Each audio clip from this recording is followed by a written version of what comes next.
میرا جینا میرا مرنا پڑھیں گے ہم. میرا جینا میرا مرنا للہ رب العالمین، اللہ رب العالمین کے لیے. قل ان صلاتی و نسکی و محیای و مماتی للہ رب العالمین لا شریک لہ وبذالک امرت وانا اول المسلمین. ایک بات یاد رکھیں، ہم جب بھی یہ لیکچر پڑھیں گے، شروع کریں گے تو ہم یہ آیت پڑھیں گے اور ہم دل سے اور ارادے سے پڑھیں گے. سب لوگ، آپ، میں، ہر کوئی جو بھی سن رہا ہے اس کو دل کے ارادے اور نیت سے پڑھے گا کہ بے شک میری نماز، میری قربانی، آج کے دن سے میرا جینا میرا مرنا سب کس کے لیے ہوگا؟ للہ رب العالمین کے لیے ہوگا. کیوں؟ کیونکہ اس کا کوئی شریک ہی نہیں ہے، تو ہم کسی اور کو شریک کیسے کر سکتے ہیں؟ اور دوسری اہم بات یہ کیا ہے کہ اسی کا ہمیں حکم دیا گیا ہے، وہ بھی ذالک امرت وانا اول المسلمین. اور میں کوشش کیا کروں گی کہ میں سب سے پہلی رب العالمین کے لیے کام کرنے والی بنوں. ٹھیک ہے، تو یہ اسپرٹ کے ساتھ اس کتاب کو آپ نے پڑھنا ہے. تو پچھلی دفعہ ہم نے تعارف میں پڑھا تھا اور حسن صحت کے بارے میں پڑھا تھا، کیونکہ پہلے ہم اس کا پہلا پورشن کیا ہے کہ میرا جینا رب العالمین کے لیے کیسے ہو سکتا ہے. ظاہر ہے اس کے لیے حسن صحت بہت ضروری ہے. انداز زندگی کے بارے میں پڑھا تھا کہ انداز زندگی ہمیں دین اسلام کیا سکھاتا ہے کہ کیسا انداز زندگی ہم اختیار کریں تو جینا رب العالمین کے لیے ہوگا. تو آپ نے پڑھا کہ سادہ زندگی گزارنا ایمان کی علامت ہے. نبی کریم صلی اللہ علیہ وسلم نے فرمایا کہ دنیا میں ایسے رہو جیسے کوئی مسافر جو مسافر خانے میں ٹھہرا ہوا ہوتا ہے. اور بہت ساری چیزیں بتائی گئی کہ شام کا وقت ہو جائے تو صبح کا انتظار نہ کرو، صبح ہو جائے تو شام کا انتظار نہ کرو.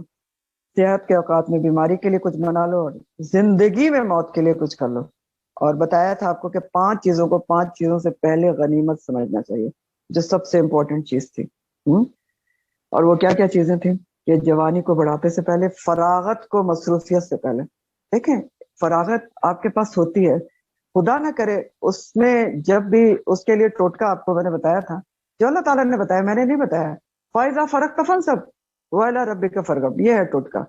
جب بھی تھوڑی سی فراغت ملے تو اللہ کے لیے جم کے بیٹھ جاؤ اور اس کی طرف رغبت کرو. تو فراغت کو مصروفیت سے پہلے امپورٹنٹ سمجھنا چاہیے کہ خدا نہ کرے کوئی ایسی مصروفیت آ جائے کہ انسان کو پھر ٹائم ہی نہ ملے. کوئی گھر میں خدا نہ کرے بیمار ہو جائے، کوئی بڈھا ہو جائے جس کی آپ کو خدمت، اور آپ کو ٹائم ہی نہیں مل رہا ہے کہ آپ کوئی اللہ کا کام کر سکیں. تو فراغت کو مصروفیت سے پہلے غنیمت. تیسری چیز ہے صحت کو بیماری سے پہلے، اگین بہت امپورٹنٹ ہے. مالداری کو فقر سے پہلے بہت امپورٹنٹ ہے، کیونکہ اگر آپ کے پاس آج پیسہ ہے، آپ اللہ کی راہ میں خرچ کر سکتے ہیں، تو خدا نہ کرے کل نہ ہو تو پھر کیسے خرچ کریں گے. اور سب سے ٹاپ موسٹ جو امپورٹنٹ ہے، زندگی کو موت سے پہلے غنیمت سمجھنا چاہیے. ایک ایک لمحہ جو آپ کے پاس میرے پاس ہے وہ قیمتی ہے. تو یہ سب ہم نے پڑھا تھا. آگے چلتے ہیں. آگے ہے روحانی صحت. اب انداز زندگی میں جو جس چیزوں کی کیئر کر رہے ہیں نا، اور جینا رب العالمین کے لیے کرنا، اس میں صحت کی حفاظت بہت ضروری ہے، کیونکہ صحت بہت بڑی نعمتوں میں سے اللہ کی. اور پچھلی دفعہ ہم نے پڑھا تھا کہ نبی کریم صلی اللہ علیہ وسلم کی حدیث کہ 2 چیزیں ایسی ہیں جس کے بارے میں لوگ بہت ہی دھوکے میں رہتے ہیں، ایک صحت اور فراغت، اور پھر نقصان اٹھاتے ہیں. اور صحت میں بھی سب سے پہلے کیا کون سی صحت ہے؟ روحانی صحت. روحانی صحت سب سے زیادہ ضروری ہے.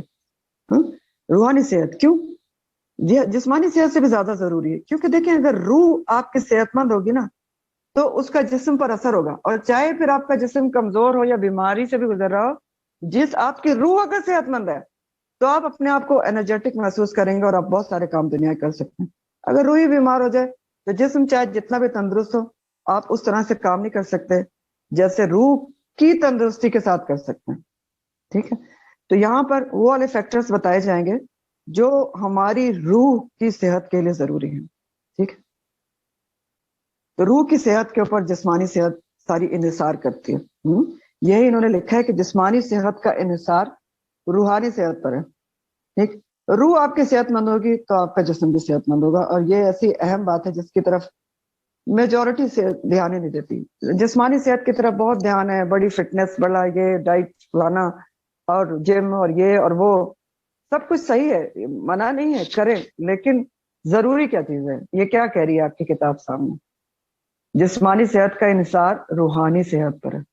یہ کی ورڈز ہیں، ان کو یاد رکھیں.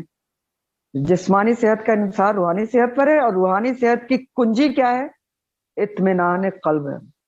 ٹھیک، بہت امپورٹنٹ باتیں ہیں. روحانی صحت کی کیا ہے؟ اطمینان قلب. اور اطمینان قلب کہاں سے ملتا ہے؟ دل کا اطمینان کہاں سے ملتا ہے؟ قرآن کیا کہتا ہے؟ الا بذکر اللہ تطمئن القلوب. اللہ کے ذکر سے دلوں کو اطمینان ملتا ہے. تو روحانی صحت کے لیے سب سے پہلا فیکٹر، میں نے آپ کو کہا تھا کہ پینسل یا کوئی چھوٹے کاغذ یا وہ اپنے ساتھ رکھا کریں، کیونکہ جو میں باتیں بہت ساری آپ کو الگ سے بتا رہی ہوتی ہیں اور وہ آپ کے لیے بہت ضروری ہیں نوٹ ڈاؤن کرنا. تو روحانی صحت کا پہلا فیکٹر بتایا جا رہا ہے ذکر اللہ. ٹھیک ہے، کیونکہ کہا گیا کہ روحانی صحت کی کنجی اطمینان قلب ہے، اور قرآن کہتا ہے الا بذکر اللہ تطمئن القلوب. تو دل کا اطمینان روحانی صحت کے لیے بہت ضروری ہے. اور دل کا اطمینان کیسے ملتا ہے؟ اللہ کے ذکر سے ملتا ہے. اور اطمینان اور سکون اسی دل میں ہوگا جس میں اللہ کا خوف اور اللہ کی محبت ایک ساتھ جمع ہوں گے. تو جس انسان کے دل میں اللہ کا خوف ہوگا، جس کے دل میں اللہ کی محبت ہوگی، جو اللہ کا ذکر کرتا ہوگا، پہلا فیکٹر ہے روحانی صحت کا. نمبر ڈالیں ذکر اللہ، جس کا ذکر کیا جا رہا ہے. تو ایسا انسان جو اللہ کا ذکر سے ہمیشہ جڑا رہتا ہو، ذکر اذکار کرتا ہو، اللہ کا ذکر نماز بھی ہوتی ہے، قرآن بھی ہوتا ہے، تو ایسا انسان، اس کا دل مطمئن رہتا ہے. اور ایسا انسان اول تو گناہ کی طرف مائل ہی نہیں ہوگا. اگر غلطی سے کر بھی بیٹھے تو فوراً استغفار اور توبہ سے اس کا ازالہ کرنے کی کوشش کرے گا. تو جب ایسا کرے گا تو ظاہر ہے روحانی طور پر اس کی صحت صحیح رہے گی نا. نبی کریم صلی اللہ علیہ وسلم نے فرمایا کہ جب بندہ کوئی گناہ کرتا ہے تو اس کے دل پر ایک سیاہ دبا پڑ جاتا ہے. اس کے بعد اگر اس گناہ کو چھوڑ دے اور معافی مانگ لے تو دبا ختم کر دیا جاتا ہے. اگر گناہ کرتا رہے تو دبا بڑھتا رہتا ہے یہاں تک کہ اس کے پورے دل پہ چھا جاتا ہے. یہاں تک حدیث کے الفاظ ہیں. پھر انہوں نے لکھا ہے اسی حالت کا نام رعین ہے جس کا ذکر اللہ تعالیٰ نے اپنی کتاب میں کیا ہے. سورہ المطففین کی آیت لکھی ہوئی کلا بل رأنا علی قلوبہم ما کانوا یکسبون. ہرگز نہیں بلکہ ان کے دلوں پر زنگ چڑھ گیا. رأنا علی قلوبہم، کس وجہ کا، کس کا زنگ چڑھ گیا؟ ما کانوا یکسبون، جو انہوں نے کمائی کی ہے، ان کے برے اعمال کا زنگ چڑھ گیا ہے. یعنی دل پہ زنگ جو چڑھ جاتا ہے نا گناہ تو گناہ کر کے، وہ روحانی صحت کا سب سے بڑا دشمن ہے. یہ سمجھایا جا رہا ہے. روحانی صحت تباہ ہو جاتی ہے نا جب دل پہ دھبے جو پڑتے ہیں ہم ان کو مٹانے کی کوشش نہیں کرتے. دھبے پہ دھبا پڑتا چلا جاتا ہے، دلوں پہ زنگ لگ جاتا ہے، ختم اللہ قلوبہم کیفیت ہو جاتی ہے، اللہ نہ کرے. تو روحانی صحت تو تباہ ہو جاتی ہے. روحانی صحت کا دار و مدار دل کی صحت پر ہے. تو سب سے پہلی چیز جو ضروری ہے روحانی صحت کے لیے، دل کو صحت مند رکھنے کے لیے، وہ ذکر اللہ. تو جو ذکر اللہ کرتا رہے گا، جو اللہ کے ذکر سے جڑا رہے گا، تو اس کا دل اطمینان میں رہے گا. اور اطمینان قلب ہی روحانی صحت کی کنجی ہے. ٹھیک ہو گیا؟ پھر دوسری امپورٹنٹ چیز کیا ہے روحانی صحت کے لیے جو ضروری ہے؟ قرآن اور شفا.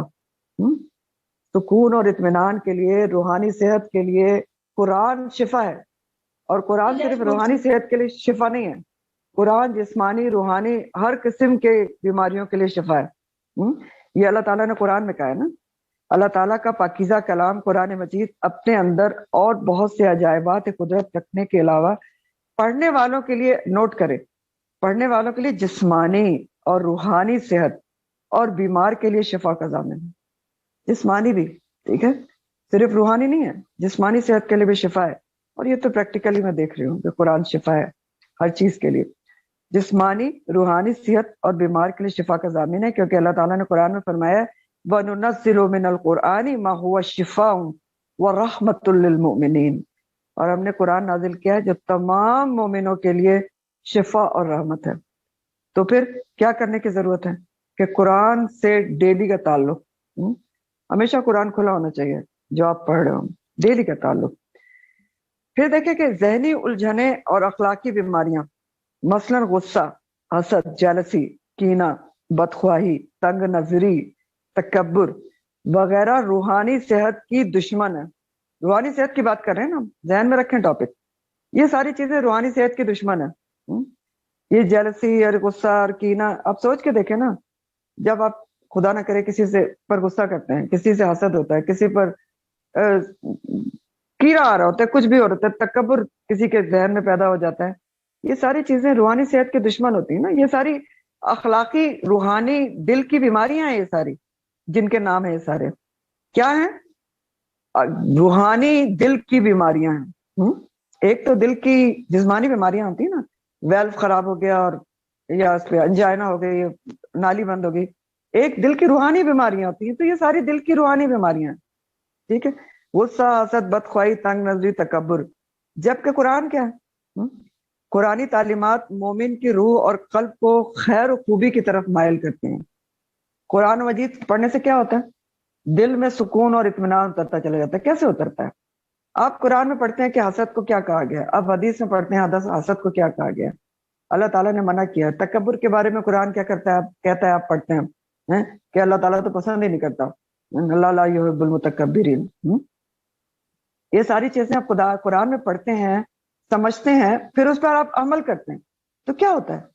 یہ دل کی روحانی بیماریاں جو ہیں آپ کی، وہ ایک کے بعد ایک ختم ہوتی چلی جاتی ہیں اور آپ کی روح صحت مند ہوتی جاتی ہے.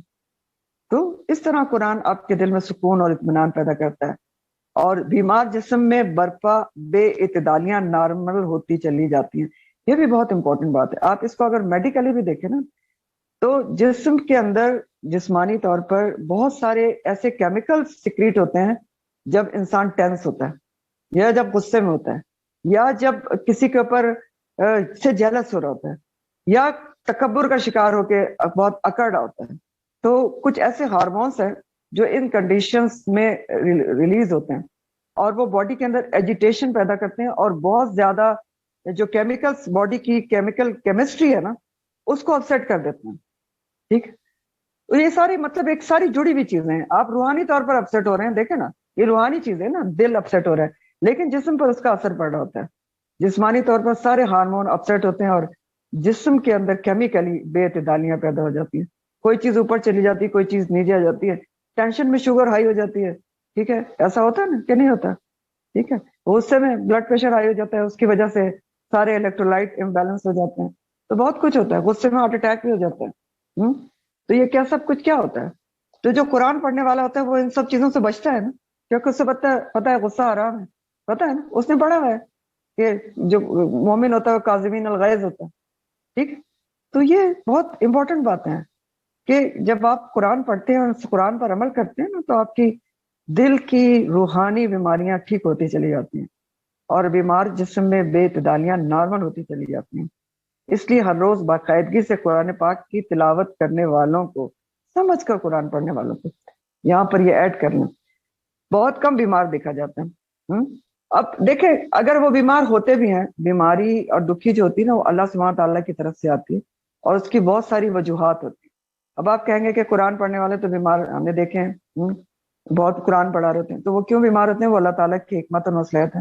آپ کو پتہ ہے کہ صحابہ کرام اجمعین اگر کافی عرصے تک بیمار نہیں ہوتے تھے یا مشکل مصیبت نہیں آتی تھی تو وہ گھبرا جاتے تھے اور وہ کہتے تھے کہ شاید ہم اللہ تعالیٰ کی نظر میں نہیں ہیں. تو اللہ اپنے نیک بندوں کو ضرور آزماتا رہتا ہے. یہ ہو نہیں سکتا کہ آزمائش نہ آئے.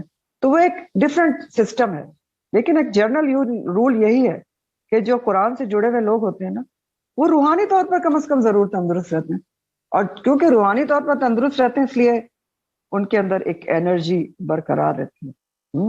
اور اللہ کے نزدیک سب سے بہترین لوگ وہ ہیں جو خود قرآن سیکھتے اور دوسروں کو سکھاتے ہیں. خیرکم من تعلم القرآن وعلمہ، یہ بخاری کی حدیث ہے. تم میں سے بہترین ہیں، بیسٹ آف دا بیسٹ ہیں جو خود قرآن سیکھتے ہیں اور دوسروں کو سکھاتے ہیں. تو یہ کام، یہ سمجھایا جا رہا ہے کہ یہ کام کرنا روحانی صحت کے لیے بہت امپورٹنٹ ہے کہ آپ خود قرآن سیکھیں اور لوگوں کو سکھائیں.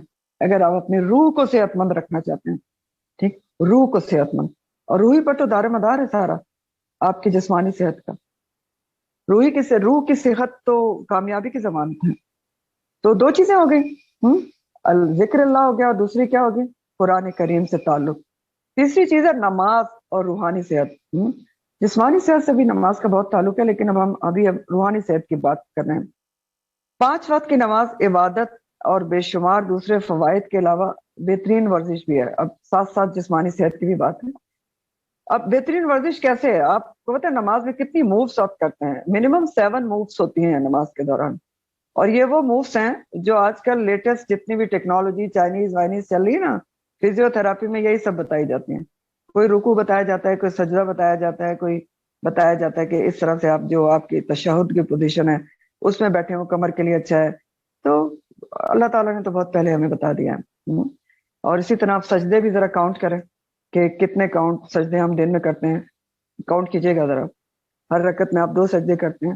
اور سجدے میں بھی سائنس یہ کہتی ہے کہ سائنس بتا رہی ہوں ابھی تو کہ صحت سے کیسے نماز کا تعلق ہے کہ جب آپ سجدہ کرتے ہیں تو بلڈ سرکولیشن آپ کا ہیڈ کی طرف ہوتا ہے اور آئی سائٹ اور آپ کی یادداشت اور ساری چیزیں. اور یہ بھی آج کل نئی ٹیکنالوجی میں بتایا جاتا ہے کہ آئی سائٹ جس کی خراب ہے تو وہ کم از کم 5 منٹ کا دن میں 2 دفعہ سجدہ کیا کرے. اللہ سبحانہ تعالیٰ نے تو بہت پہلے ہمیں یہ بات بتائی گئی. تو یہ انسان کے یعنی نماز انسان کے تمام روحانی اور جسمانی دکھوں کا مداوع کرتی ہے. کس کا؟ روحانی بھی اور جسمانی دکھوں کا. اور کیا کرتی ہے؟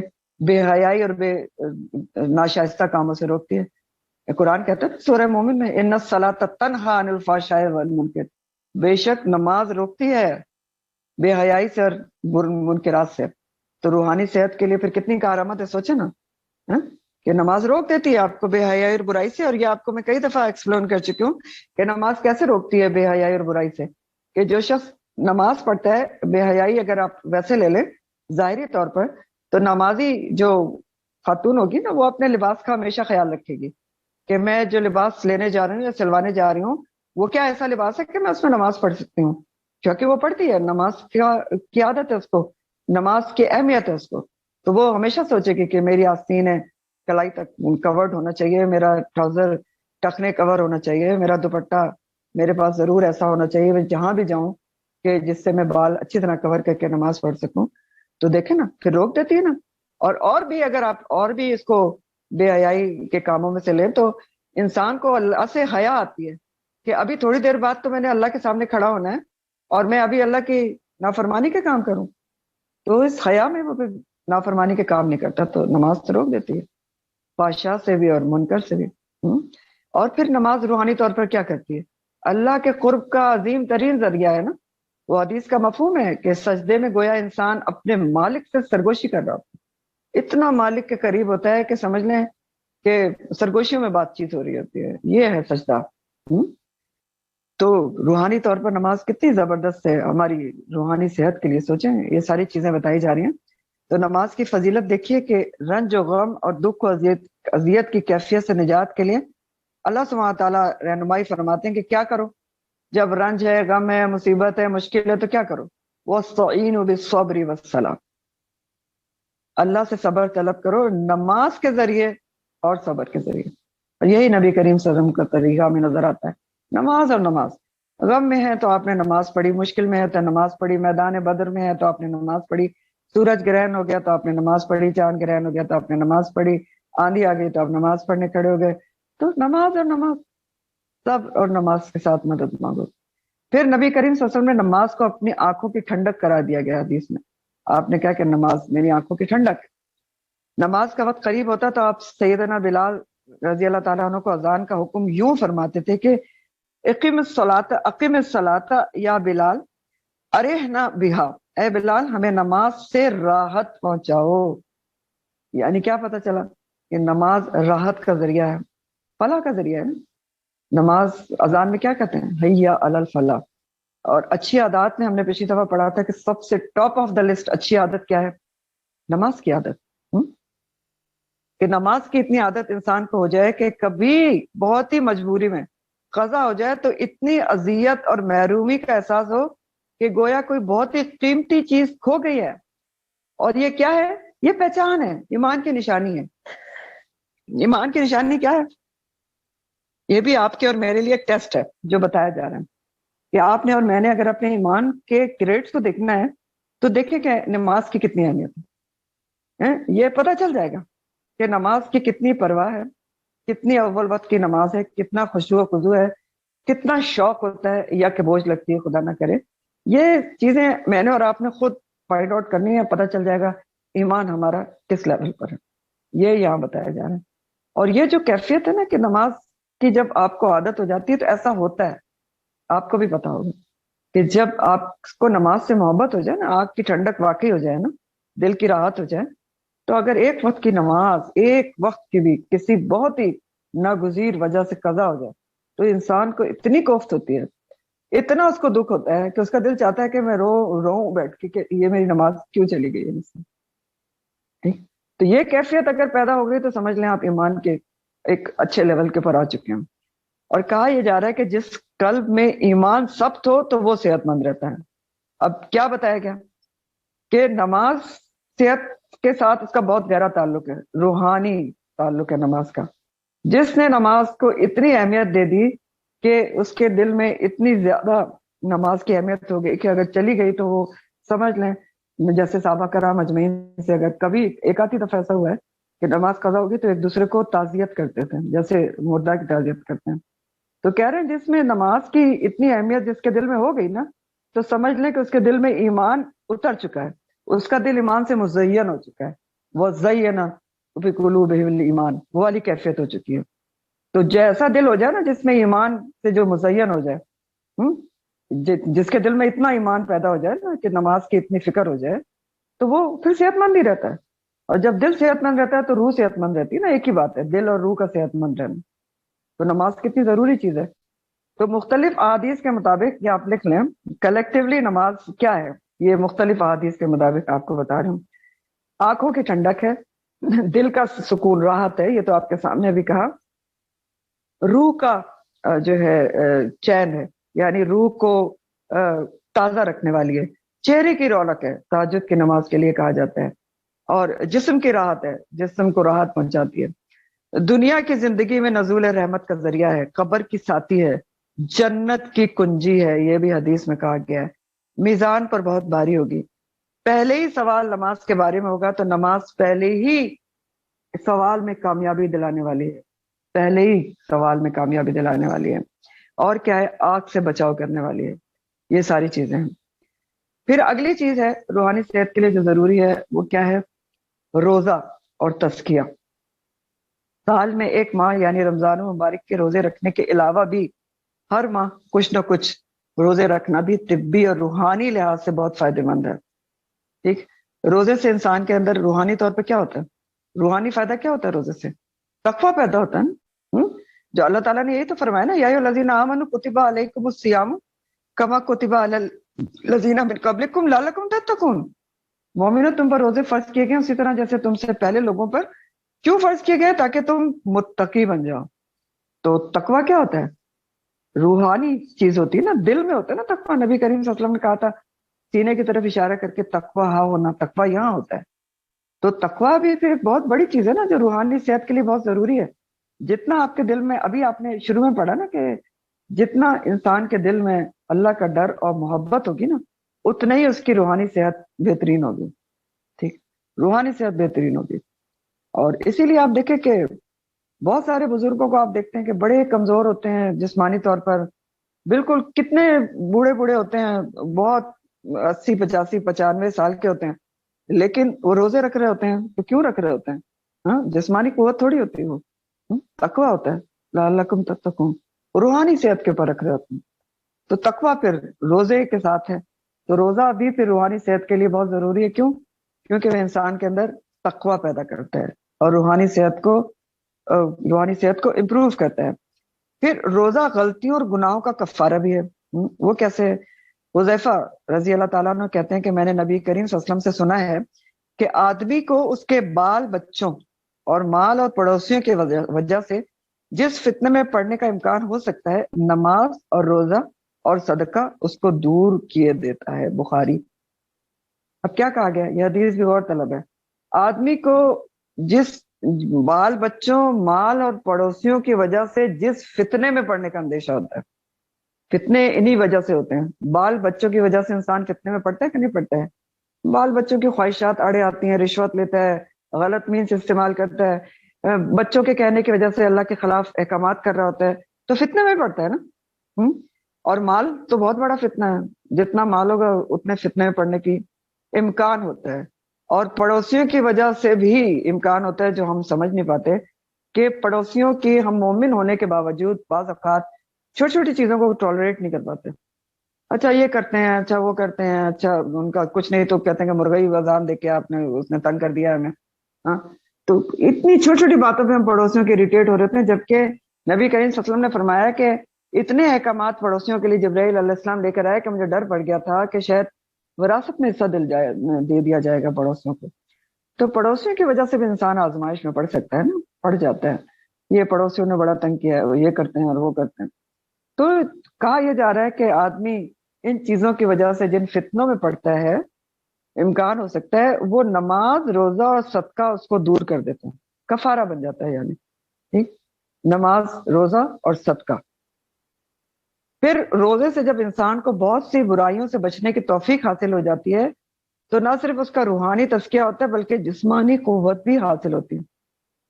اب یہ جو کہا جا رہا ہے نا کہ روزے سے روحانی تزکیہ ہوتا ہے, تو یہ روزہ کی میں نے آپ کو ٹائپس بتائی تھی, اگر آپ کو یاد ہو کہ امام جوزی نے روزے کی ٹائپس بتائی کہ ایک روزہ عام روزہ ہوتا ہے, وہ کیا ہوتا ہے, بس انسان کھانے پینے سے اور شہوت سے رک گیا, روزہ ہے, ٹھیک ہے. ایک روزہ خاص روزہ ہوتا ہے, یہ انسان کے زبان کا اور اس کے سارے اعضاء کا بھی روزہ ہوتا ہے, تو اس سے کوئی وہ برا کام نہیں کرتا. اور ایک خاص الخاص روزہ بھی ہوتا ہے جو اس کا کوئی غلط چیز سوچتا تک بھی نہیں ہے. تو کم از کم جو خاص روزہ ہوتا ہے نا کہ انسان کے اعضاء کا بھی روزہ ہو اور زبان کو اپنی محفوظ رکھے اور ہاتھوں سے کوئی برا کام نہ کرے, تو پھر روحانی تزکیہ ہوتا ہے اس کے ذریعے. اور روزے سے جسمانی قوت بھی حاصل ہوتی ہے. بہت ساری چیزیں, مثلا معدے کو ریسٹ کرنے کا ٹائم ملتا ہے, تو سارا ڈائجسٹو سسٹم جو ہے وہ آپ کا ریسٹ میں آ کے ایک طرح سے کلین ہو جاتا ہے. ٹھیک ہے, سارا فیٹس جو ہے وہ, اگر آپ بہت زیادہ ظاہر افطاری کو میں بہت زیادہ ٹیبل بھر کے نہیں کھاتے تو یقینی طور پر ویٹ کو ریڈیوس کرتا ہے, کولیسٹرول کم کرتا ہے. روزے میں ڈی ٹاکسیفیکیشن ہوتی ہے باڈی کی, ٹاکسک چیزیں نکل جاتی ہیں کیونکہ ریسٹ میں ہوتا ہے نا پوری باڈی. لیور کے لیے بہت اچھا ہے. اور کم از کم یہ طبی ماہرین بھی کہتے ہیں کہ اگر مہینے میں 3 روزے آپ رکھ لیں تو آپ کی جسمانی صحت کے لیے, روحانی صحت کے لیے بہت معاون ہوتا ہے. اور نبی کریم صلی اللہ علیہ وسلم نے تو بہت پہلے بتا دیا ایام بیت کے روزے کہ آپ 3 روزے مہینے میں رکھیں, اور اس کی تاکید بھی کی. تو روزہ بھی کیا ہے, روحانی صحت کے لیے بہت ضروری ہے, کیونکہ اللہ تعالیٰ نے اس کا مقصد ہی کیا بتایا ہے, لعلکم تتقون. ٹھیک ہے, تاکہ تم متقی بن جاؤ. پھر اگلی چیز کیا ہے جو روحانی صحت میں کاؤنٹ کرتی ہے, صدقہ اور زکوٰۃ سے تحفظ ہوتا ہے روحانی صحت کا بھی. ٹھیک ہے, روزانہ کچھ نہ کچھ صدقہ خیرات کرنا انسان کے اندر مال اور دنیا کی محبت کم کرتا ہے. ٹھیک, یہ روحانی فائدہ ہے نا کہ آپ کے اندر مال اور دنیا کی محبت کم سے کم کر کے ایثار و قربانی, احسان, ہمدردی, غمخواری, انکساری, اخوت اور نرم خوئی کی آبیاری کرتا ہے. یہ ساری چیزیں سمجھ میں آ گئی. مال کی محبت کم ہوتی ہے, اور ایک دوسرے سے کے لیے قربانی دینا کہ ٹھیک ہے میں کوئی 15-18 ہزار کا لون کا سوٹ نہیں لیتی, میں ذرا کم کا لے لیتی ہوں, اور جو بیچاری جس کے پاس بالکل ہی کپڑے نہیں ہیں میں اس کو کوئی 2-2.5 ہزار کا سوٹ لے کر دے دوں. تو یہ قربانی کا جذبہ پیدا ہوتا ہے, ہمدردی کے جذبات, غم خواری ایک دوسرے کی, اخوت, بھائی چارہ اور نرمی کی آبیاری کرتا ہے. یہ سب کیا چیزیں کرتی ہیں, صدقہ کرنا, یہ سب چیزیں انسان کے اندر پیدا کرتا ہے روحانی طور پر. تو یہ ساری چیزیں ہیں کیا ویسے جو نام لیا جا رہا ہے, یہ ہیں آپ کی روحانی جو اچھی چیزیں ہیں. تزکیہ نفس کے لیے, تزکیہ نفس کس کو کہتے ہیں, ڈیفینیشن کیا ہے, برائیوں کو اپنے اندر سے نکالنا, اس کی جگہ اچھائیوں کو ڈالنا اور ان کی پرورش کرنا. ٹھیک, تو صدقہ اور زکوٰۃ ان سب چیزوں کو کرتی ہے کہ آپ کے اندر سے برائیاں نکلتی ہیں اور اچھائیاں اندر آتی ہیں جو جن کا ذکر کیا جا رہا ہے. اور ویسے بھی صدقہ اور زکوٰۃ کا مقصد کیا ہوتا ہے, زکوٰۃ کا لفظ ہی کس سے ہے, زکوٰۃ کے معنی کیا ہوتے ہیں, پاکیزگی حاصل کرنا. تو پاکیزگی کس چیز کی ہوتی ہے زکوٰۃ دینے سے, دونوں چیزوں کی ہوتی ہے. مال بھی پاکیزہ ہوتا ہے اور آپ کا روح, اور یہ روح جو دل ہے, جو خیالات ہیں وہ پاکیزہ ہوتے ہیں زکوٰۃ دینے سے, صدقات دینے سے. تو اللہ سبحانہ تعالیٰ قرآن میں فرماتے ہیں کہ خذ من اموالہم صدقۃ تطہرہم وتزکیہم بہا وصلی علیہم ان صلاتک سکن لہم واللہ سمیع علیم. اے نبی صلی اللہ علیہ وسلم, تم ان کے مالوں سے زکوٰۃ لے لیا کرو, ان کو رنج و غم سے پاک کرو اور ان کا تزکیہ کیا کرو. کس کے ذریعے, ان سے زکوٰۃ لے کر, صدقات لے کر, اور ان کے لیے دعائے رحمت کیا کیجیے آپ. بے شک آپ کی دعا سے ان کو سکون و اطمینان حاصل ہوگا, اور اللہ تعالیٰ سننے والا اور جاننے والا. اب یہ تو بے شک نبی کریم صلی اللہ علیہ وسلم کی زندگی میں یہ حکم دیا گیا تھا کہ آپ سے کہا گیا کہ ان کو صدقات کے لیے موٹیویٹ کریں کہ یہ دیا کریں، اور جب یہ صدقات دیں تو آپ ان کے لیے دعا بھی کریں، ان کا تزکیہ بھی کریں اور دعائے رحمت کریں، تو بے شک ان کی دعا آپ کو سکون و اطمینان دے گی، اور اللہ تعالیٰ سننے والا اور جاننے والا ہے۔ لیکن آپ آج کے لیے سوچیں نا، اگر آپ کسی کو زکوٰۃ دیتے ہیں، صدقات دیتے ہیں، کچھ بھی دیتے ہیں، تو آپ کے لیے دعائیں نہیں کرتا کیا؟ کرتا ہے نا، کتنی دعائیں آپ کے منہ پر بھی کرتے ہیں، پیچھے بھی کرتے ہوں گے، ظاہر ہے کسی کو آپ کچھ اس کی ضرورت پوری کر دیتے ہیں، تو وہ آپ کے لیے سکون کا اور اطمینان کا ذریعہ نہیں بنتی ہے۔ تو صدقہ خیرات کے بارے میں یہ چند احادیث لکھی ہوئی ہیں، لیکن اس سے پہلے آپ کو ایک الگ سے حدیث بتاؤں جو صدقے کی اہمیت کو ظاہر کرتی ہے۔ حدیث کا مفہوم ہے مشکات کی کہ نبی کریم صلی اللہ علیہ وسلم نے فرمایا کہ ہر مسلمان کو صدقہ ضرور کرنا چاہیے، اگر اس کے پاس کچھ بھی نہیں ہے تو اس کو چاہیے کہ کمائے اور پھر اس میں سے صدقہ کرے، ٹھیک ہے؟ تو صدقہ کتنا ضروری ہے۔ پھر اسی طرح وہ حدیث بھی آپ نے سنی ہوئی ہے کہ صدقے کے لیے کوئی بہت زیادہ چیزیں ہونا ضروری نہیں ہے۔ نبی کریم صلی اللہ علیہ وسلم نے فرمایا کہ جب انسان ایک کھجور کا ٹکڑا بھی تمہارے پاس ہے تو اس کا صدقہ کرو، اور اللہ تعالیٰ اس کو اپنے دائیں ہاتھ میں لیتے ہیں اور اس کو اس طرح پالتے ہیں جیسے تم اپنے گھوڑے کے بچے کو پالتے ہو، یہاں تک کہ وہ اور پہاڑ جتنا ہوتا ہے، ٹھیک؟ تو ایک شخص نبی کریم صلی اللہ علیہ وسلم کے پاس آ کر کہنے لگا کہ یا رسول اللہ صلی اللہ علیہ وسلم، کون سا صدقہ اجر و ثواب میں افضل ہے؟ تو آپ نے فرمایا، اب یہ بھی بہت غور طلب حدیث ہے، کون سا صدقہ افضل ہے؟ وہ صدقہ جو تندرستی کی حالت میں ہو، جبکہ تم پر مال کی ہرس غالب ہو، ناداری کا اندیشہ بھی ہو، تواگری کی خواہش بھی ہو، لہذا اس وقت کا انتظار نہ کرنا جب دم حلق میں آ جائے، اس وقت تم کہو کہ فلاں کو اتنا دے دو، فلاں کو اتنا دے دو، حالانکہ اب تو وہ خود ہی فلاں اور فلاں کا ہو چکا۔ بخاری۔ کیا کہا جا رہا ہے؟ دیکھیں عام کانسیپٹ کیا ہے، اچھا بیماری ہوئی، اچھا بکرا صدقہ کر دو، ٹھیک؟ یہاں کیا بتایا جا رہا ہے؟ صدقہ وہ بہترین ہے جو تندرستی کی حالت میں دیں، جبکہ آپ کو مال کی ہرس بھی ہے کہ آپ مال جمع کرنا چاہتے ہیں، ناداری کا اندیشہ بھی ہے، تو اس وقت صدقہ کریں، اس وقت کا انتظار نہیں کریں کہ جب بہت ہی بیمار ہو جائے، دم حلق میں آ جائے، پھر کیا اچھا نہیں صدقہ دے دو، یہ فلاں کو دے دو، یہ فلاں کو دے دو، آپ نہ بھی کہیں تو وہ فلاں فلاں کا ہی ہو جائے گا، وراثت میں بڑھ جائے گا نا۔ تو بہترین صدقہ کیا ہے؟ جب آپ کو کوئی مشکل مصیبت نہ بھی ہو تو آپ صدقہ کریں، ٹھیک ہے؟ بہترین صدقہ ہے۔ سیدنا عبداللہ بن مسعود کہتے ہیں کہ میں نے نبی کریم صلی اللہ علیہ وسلم کو یہ فرماتے سنا کہ دو ہی آدمیوں پر رشک کیا جا سکتا ہے، ایک اس شخص پر جس سے اللہ نے بال و دولت سے نوازا اور پھر اس کو نیک کاموں میں وہ خرچ کرنے کی اس کو توفیق دے دی، ایک وہ شخص ہے، مال دیا ہے وہ کہاں خرچ کر رہا ہے؟ اللہ کی راہ میں خرچ کر رہا ہے۔ دوسرا کون سا شخص ہے جس پر رشک جائز ہے؟ جس کو اللہ نے قرآن اور حدیث کا علم دیا، تو خود بھی اس پر عمل کرتا ہے، دوسروں کو بھی سکھاتا ہے۔ تب آپ دیکھیں کہ علم پھیلانے کے حوالے سے یہ ہے نا کہ اللہ تعالیٰ نے کہا کہ جو اشخاص ہیں ان پر رش کیا جا سکتا ہے، لیکن بعض دفعہ ایسا ہوتا ہے کہ کوئی شخص دینی علوم کی کوئی ڈگریز نہیں رکھتا، نہیں رکھتا، اس کے پاس دنیاوی علوم کی بھی کوئی ڈگری نہیں ہوتی، تو اب وہ کیا کرے؟ پھر وہ بھی صدقہ کر سکتا ہے، وہ مایوس ہونے کے بجائے جو بھی صلاحیت رکھتا ہے، کوئی بھی ہنر جانتا ہے تو اسے دوسرے کو سکھا دے، تو یہ بھی صدقے کی فضیلت پا سکتے ہیں۔ یعنی بتایا جا رہا ہے کہ کوئی بھی ہنر کسی کو سکھانا فائدہ مند، وہ صدقہ ہے، چاہے آپ دنیاوی تعلیم بھی سکھاتے ہیں تب بھی صدقہ ہے، آپ کسی کو کیمسٹری پڑھا دیتے ہیں، آپ فزکس پڑھا دیتے ہیں، آپ انگلش پڑھا دیتے ہیں، تب بھی صدقہ ہے، ٹھیک؟ ہنر سکھا دیتے ہیں، کوئی کسی کو نیٹنگ سکھا دیتے ہیں، کسی کو کڑھائی سکھا دیتے ہیں، کوکنگ سکھا دیتے ہیں، وہ بھی صدقہ ہوتا ہے۔ تو صدقے کا تو بہت واسٹ مفہوم ہے۔ یہاں دیکھیں یہ جو اس میں بریکٹس میں ایک حدیث لکھی ہوئی ہے کہ مسکراہٹ، زندگی کو زندہ دلی اور مسکراہٹوں سے آراستہ کیا جائے تو نہ صرف جسمانی اور روحانی صحت پر خاطر خواہ اثر پڑتا ہے بلکہ سنت و صدقے کا ثواب بھی حاصل ہوتا ہے۔